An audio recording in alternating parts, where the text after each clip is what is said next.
അല്ലാണ്ട് പുള്ളി വേറൊന്നും ഉദ്ദേശിച്ചിട്ടല്ല. ഇപ്പം ചാട്ടവാറ് കൊണ്ട് അടിക്കണം എന്ന് പറഞ്ഞാൽ അങ്ങനെ ചെയ്യാൻ പറ്റുന്നൊരു കാര്യമാണോ?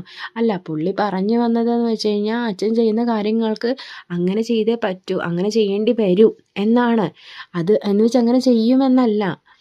സീക്രട്ട് ഏജന്റ് സായിയുടെ അടുത്തേക്ക് ചോദിച്ചപ്പോഴാണല്ലോ അദ്ദേഹത്തിന്റെ അഭിപ്രായം പറഞ്ഞ് എന്റെ മുഖം അടിച്ച് പൊളിക്കണമെന്ന് പറഞ്ഞത്. എന്റെ ഞാൻ ഡൗൺലോഡ് ചെയ്ത് വെച്ചിട്ടുണ്ട്. അപ്പൊ എന്നോട് വന്ന് ചോദിച്ചാൽ ഇപ്പൊ നിങ്ങളോട് പറയാണ്, ഒരിക്കലും അദ്ദേഹത്തോട് എനിക്കൊരു പകയല്ല, ദേഷ്യമല്ല.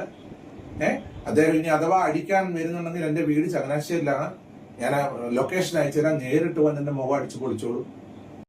പുതിയ ഇൻ്റർവ്യൂ കൊടുത്തിട്ടുണ്ട്. ഇതിലും പുള്ളി പറയുന്നത് ഇത് തന്നെയാണ്. എന്താണ്, ഞാൻ കിച്ചുവിനെതിരെയുള്ള കാര്യങ്ങളൊക്കെ എടുത്ത് പുറത്തിടും, കിച്ചുവിനെ പറ്റി എതിരെയുള്ള കാര്യങ്ങൾ സംസാരിക്കും, അങ്ങനെയാണ് ഇങ്ങനെയാണ്, കിച്ചുവിനെ പറ്റി നെഗറ്റീവ്സ് തന്നെയാണ് പുള്ളി ഈ വീഡിയോയിലും പറയുന്നത്. അപ്പം പിന്നെ എങ്ങനെയാണ് ആൾക്കാർ പറയാതിരിക്കുന്നത്?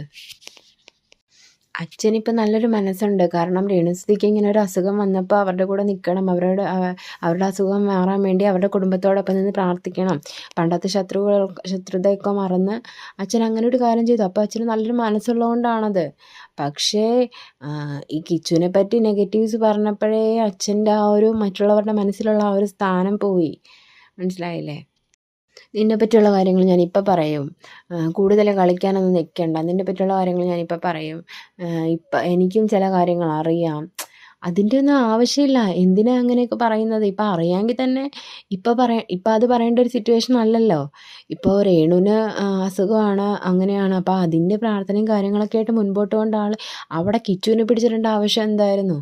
അതിൻ്റെ ആവശ്യമില്ലല്ലോ. പിന്നെ ഒരു കാര്യം എന്ന് വെച്ച് കഴിഞ്ഞാൽ രേണു പുള്ളിയുടെ അസുഖങ്ങളും കാര്യങ്ങളൊക്കെ ആയിട്ട് മുൻപോട്ട് പോകുന്നൊരു കുട്ടിയാണ്. അപ്പോൾ രേണു വഴി തന്നെയാണ് ബിഷപ്പിനെ എല്ലാവരും അറിഞ്ഞത്. അപ്പോൾ പുള്ളി